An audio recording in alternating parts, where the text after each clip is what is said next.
ગુજરાતના તમામ શિક્ષક મિત્રો, આચાર્ય મિત્રોનું આપણા પોડકાસ્ટ સિરીઝમાં સ્વાગત છે. શિક્ષકથી લઈને શિક્ષણાધિકારી સુધી આપણે તૈયારી કરાવીએ છીએ અને એના ભાગરૂપે હાલ શિક્ષણ વિભાગમાં અધિકારી બનવા માટે TPO, DO, DPO, GES class 2 જે વેકેન્સી આવી છે અને એમાં જે શિક્ષક મિત્રો તૈયારી કરવા માંગે છે, શિક્ષણ વિભાગમાં અધિકારી બનવા માંગે છે, તેમના માટે આજે આપણી સાથે ભૂમિકાબેન ખેર છે કે જે લાસ્ટ જીઈએસ ક્લાસ 2 જાહેરાત ક્રમાંક 125માં રેન્ક 65 થી સફળ થયેલા છે અને સરકારી માધ્યમિક શિક્ષણમાં જીઈએસ ક્લાસ 2 અધિકારી બન્યા છે. આ ભરૂચ જિલ્લામાં જીઈએસ ક્લાસ 2 તરીકે ફરજ બજાવે છે. ભૂમિકાબેન, આપનું સ્વાગત છે. Thank you sir, thank you so much. તો આપણે આજે ભૂમિકાબેન સાથે જીઈએસ ક્લાસ 2 કઈ રીતે બનવું, એટલે કે જીઈએસ ક્લાસ 2 માટે તમને બધાને ખબર છે કે તૈયારી કરવી પડે, પણ તૈયારી માટે ખાસ એમણે જે પ્રિપેરેશન કરી છે એના વિશે આપણે ઇન્ફોર્મેશન લેવાના છે. ભૂમિકાબેન, કઈ રીતે તૈયારી કરી અને તમને કઈ રીતે જ્ઞાન લાઈવનો સંપર્ક થયો અને તૈયારીમાં કેવા કેવા વિઘ્નો આવેલા? બરાબર, તમારી રિક્રુટમેન્ટ બહુ લાંબો સમય ચાલેલી એટલે વચ્ચે ડિસ્ટ્રેક્શન આવે, એમ થાય કે હવે તૈયારી નથી કરવી, જે થવું હોય થાય, હવે થવાય તો ઠીક છે ક્લાસ 2 કે આવું બધું થયેલું કે પછી કન્ટિન્યુ કરી શકેલા? સર, જ્યારે રિક્રુટમેન્ટ આવી ને, મતલબ કે જાહેરાત આવી ને જ્યારે, ત્યારે એવું થયું કે ના, મારે નથી તૈયારી કરવી. એ પહેલા શરૂઆત એવું હતું અને મારું ફોર્મ પણ મારા મિત્રોએ ભરેલું કે ના, આપણે બધા સાથે ફોર્મ, એટલે એ લોકો મારા ફોર્મ પર એ લોકોએ સહી કરેલી હતી. બરાબર, એટલે જાગૃતિબેન ભરી દીધું હતું કે જાગૃતિબેન, હેતલબેન, મોનાલીબેન, અમે 4 મિત્રો અને અમે ચારે સાથે ફોર્મ ભરેલા.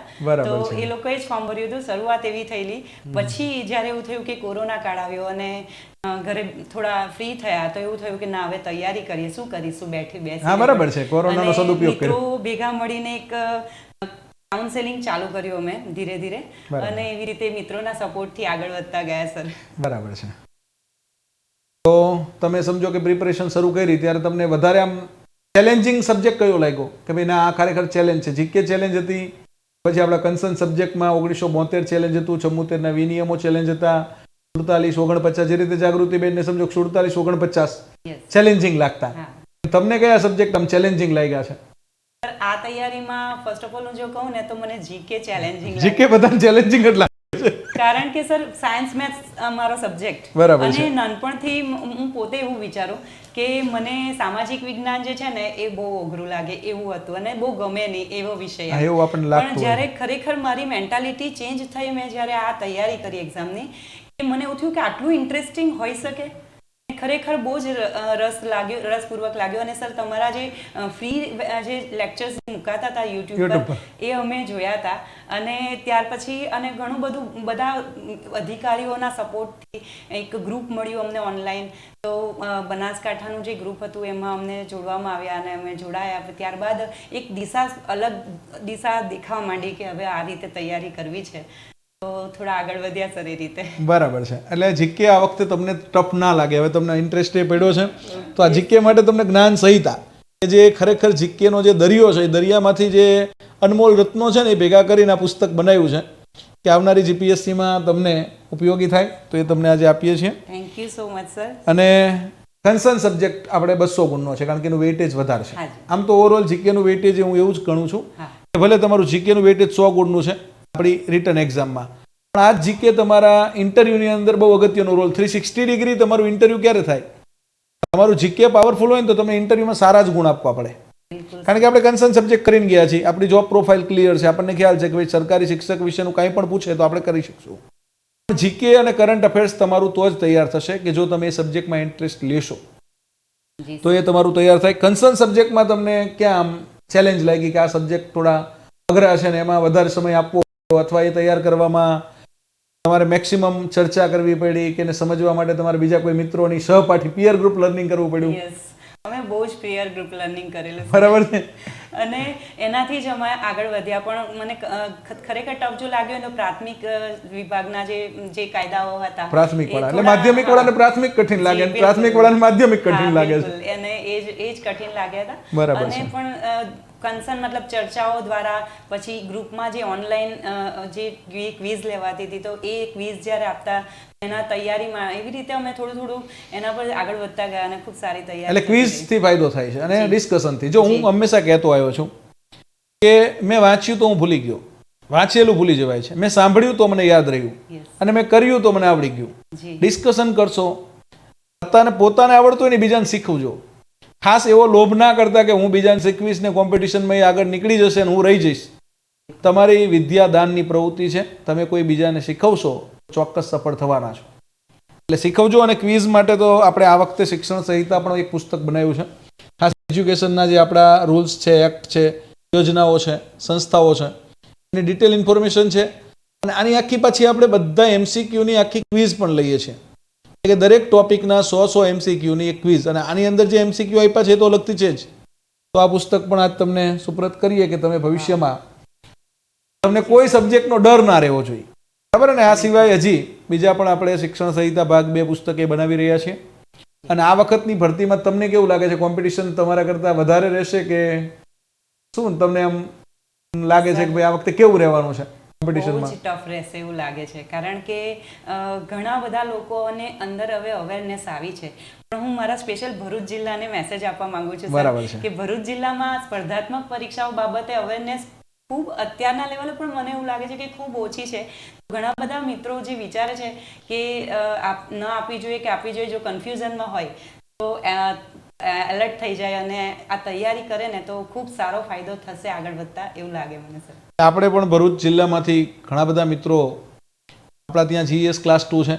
ખાસ તમારા ડીઓ બરાબર, તો સ્વાતિબા સાથે પણ સ્વાતિબા રાવલ સાથે વાત કરી છે. મેમનું પણ નેચર એવું છે કે બહુ સારું તમને ગાઈડ કરી શકે એમ છે, કારણ કે એ બહુ જ સારા વક્તાય છે, બહુ જ સારા એન્કરે છે, અને બહુ જ સારું એડમિનિસ્ટ્રેશન પાવર છે એમનો. જી સર, એડ કરવા માંગુ કે બહુ સારા મોટિવેશનલ સ્પીકર છે. તો કેવું છે કે આપણે મોટિવેશન મળે છે સર. મોટિવેશનલ સ્પીકર પણ રહ્યા છે, અને મારી સાથે તો કેવું છે કે મેં બંને સાથે પણ કામ કર્યું છે. એટલે એ તમને આવા યંગ ડાયનેમિક અને મોટિવેશનલ ડીઓ મળ્યા છે. તમારા જિલ્લામાંથી વધુમાં વધુ ક્લાસ 2 ક્લાસ 1 મિત્રો પાસ થાય એવી એમની પણ ઈચ્છા છે, મારી પણ એવી ઈચ્છા છે, અને જાગૃતિબેન અને ભૂમિકાબેનની પણ એવી ઈચ્છા છે. બરાબર? તો આપણે તમે બધા મિત્રો ક્લાસ 2 બનો, અને ક્લાસ 2 તમે બનો એના માટે તમને જ્યાં પણ જરૂર છે ત્યાં ટીમ જ્ઞાન લાઈવ તમારી સાથે છે. તમારી પાસે ડીઓ છે, આવા ક્લાસ 2 અધિકારી મિત્રો છે જે પણ તમને મોટિવેટ કરી શકે છે, માર્ગદર્શન આપી શકે છે. ભૂમિકાબેન, તમારા ઇન્ટરવ્યુમાં કેટલો સ્કોર રહેલો અને કોની પેનલ હતી ઇન્ટરવ્યુમાં? જી સર, 55 સ્કોર હતો. અને સર પેનલના સરનું નામ અત્યારે મારા માઇન્ડમાં ઉપાધ્યાય સાહેબ જ હશે. નલિન ઉપાધ્યાય સાહેબ હતા. બસ નલિન ઉપાધ્યાય અને કા ભાવસાર સાહેબ હતા, અશોક ભાવસાર. બસ નલિન ઉપાધ્યાય સર. નલિન ઉપાધ્યાય સર આપણા ચેરમેન હતા જે તે વખતના જીપીએસસી ના. હા, બસ એમનું જ હતું. અને બીજા કયા સર હતા પેનલમાં? બીજા કોઈનું નામ ખ્યાલ હોય તો? સર, એક બોર્ડના એક સર હતા, પણ મને એક્ઝેક્ટલી નામ યાદ નથી આવતું. ડીએસ પટેલ સાહેબ. હા, બસ. હા સર, ડીએસ પટેલ સર હતા. બરાબર છે. એટલે ઇન્ટરવ્યુમાં તમને આમ કેવા ક્વેશ્ચન પૂછેલા, અને આમ કેવું ઇન્ટરવ્યુ તમારું ઓવરઓલ? જી સર, ઇન્ટરવ્યુ જો મને ઇન્ટરવ્યુની વાત કરું ને સર, તો શરૂઆત મારી જે મારી મતલબ પ્રોફેશનલ લાઈફથી થઈ કે એમના લગતા પ્રશ્નો જ આવ્યા હતા. અને હું એક શિક્ષક તરીકે હું શું કરી શકું, મતલબ એને લગતા પ્રશ્નો. એમાં મારો એક જે પ્રશ્ન હતો ને એ મારો સિક્સર વાગી ગયો એવું મને લાગ્યું હતું સર. બરાબર છે. કયો હતો પ્રશ્ન? અને સર એ પ્રશ્ન એવો હતો શિક્ષાને લગતો, કે બાળકને શિક્ષા કરવી. એટલે એક મને સિચ્યુએશન બેઝ પ્રશ્ન પૂછેલો. બરાબર છે. અને પછી એના આધારે પછી મને બીજો કાઉન્ટર ક્વેશ્ચન થયો કે શિક્ષા બાળકને કરવી જોઈએ કે નહીં, તમે શું માનો છો?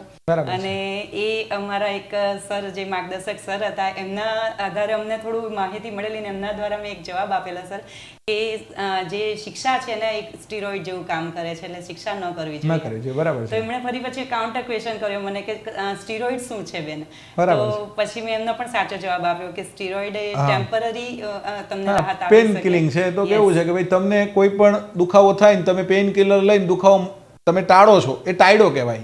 પણ આપણે ટાળવાનું નથી, આપણે એનું પરમાનન્ટ સોલ્યુશન લાવવાનું છે.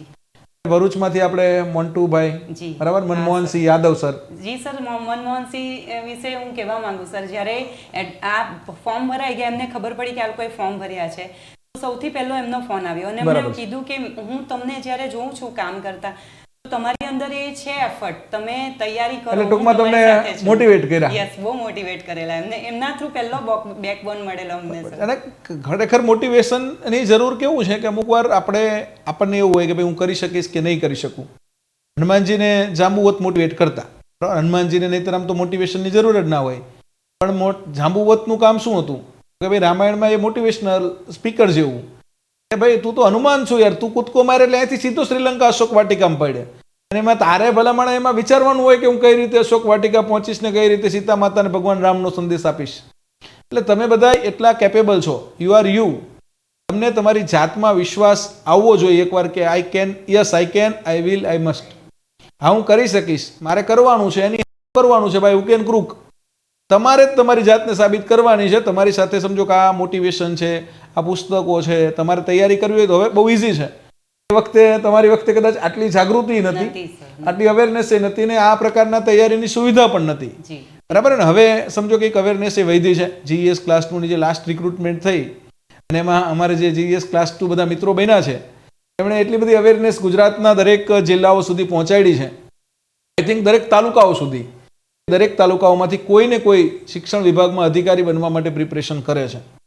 તો તમે પ્રિપરેશન જે કરનારા ગુજરાતના શિક્ષક મિત્રો છે, આચાર્ય મિત્રો છે, એમને કંઈક મોટિવેશન તમે પણ આપો. કારણ કે તમે મોટિવેશનથી પ્રેરિત થઈ અને સફળતા મેળવી છે. તો શિક્ષક મિત્રોને, આચાર્ય મિત્રોને એવું કંઈક મોટિવેશન આપો કે એ લોકો પણ ભવિષ્યમાં GS class 2 TPO, DO, DPO તરીકે સફળ થાય.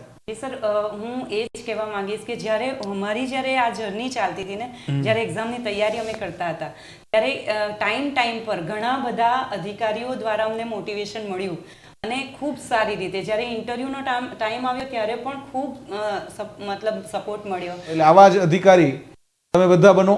તમે પણ ભવિષ્યમાં આવનારા તમામ અધિકારીઓને મદદ કરો, તમામ શિક્ષક મિત્રોને મદદ કરો તેવી શુભેચ્છાઓ. અને છેલ્લો સંદેશ ભૂમિકાબેન આપણને આપશે અને આપણું આજનું પોડકાસ્ટ આપણે પૂર્ણ કરશું. જી સર, હું આપ સૌને જે તૈયારી કરનારા, ઈચ્છનારા હોય, તૈયારી કરનારા હોય, એ સૌને એક મેસેજ આપવા માંગુ છું કે લાઈફમાં ક્યારે પણ કશે પણ અટકી ન જવું કે અહીંયા બસ આટલે સુધી જવું છે. આગળ વધતા રહેવું, કંઈક નવું શીખતા રહેવું અને પરીક્ષાની તૈયારી કરશો તો 100% ખૂબ સારી સપોર્ટ, મોટિવેશન બધા જ આપશે અને બધાનો સપોર્ટ મળશે જ. તો કીપ ઇટ અપ. ખૂબ સારી તૈયારીનો મોકો છે અને ઘણા બધા સપોર્ટિવ સિસ્ટમ આપણી આસપાસ છે. Thank you. એટલે તમે આમ પૂરા દિલથી તૈયારી કરો ને તો કાયનાત પણ તમને મદદ કરે. હા, રખો હौसला वो मंजर भी आएगा, प्यासे के पास चलकर पूरा समंदर भी आएगा. मंजिल भी मिलेगी और मंजिल जो मिलेगी उसका मजा भी आएगा. આપણી પ્રિપરેશન જે છે એ ખૂબ જ સારી થાય. અને બાકી છેલ્લે હું હંમેશા એવું કહેતો હોય છું, ક્યું ડરે જિંદગી મેં ક્યાં હોગા, કુછ ન હોગા તો તજુર્બા હોગા. બરાબર? ઇન્ટરવ્યુ આપણે જીપીએસસી નું આપશે, આપણે આપણા બાળકોને એવું તો કહી શકશો ને કે ભાઈ જીપીએસસી ના ઇન્ટરવ્યુ સુધી હું પહોંચેલો છું બેટા. તમારા રિલેટિવમાં પણ કોઈ પણ જગ્યાએ ઇન ફ્યુચર તમારા દીકરા દીકરીઓ, તમારા સમજો મિત્રોના બાળકો છે કે તમારા રિલેટિવ્સમાં કોઈ છે તો તમે એને ગાઈડ કરી શકશો કે ભાઈ મને આ એક્સપિરિયન્સ છે ને, મેં જીપીએસસી નું ઇન્ટરવ્યુ આપેલું છે. સફળતા મળે ન મળે 2 નંબરની વસ્તુ છે. મંજિલ મિલે ન મિલે મુકદ્દર કી બાત હૈ, મગર હમ કોશિશ ही ન કરે ગલત બાત હૈ. એટલે પ્રયત્ન કરવાનું બધા મિત્રોએ અને સફળ થાવ એવી શુભેચ્છાઓ. Thank you. ફરી એકવાર આપનો આભાર ભૂમિકાબેન. Thank you sir.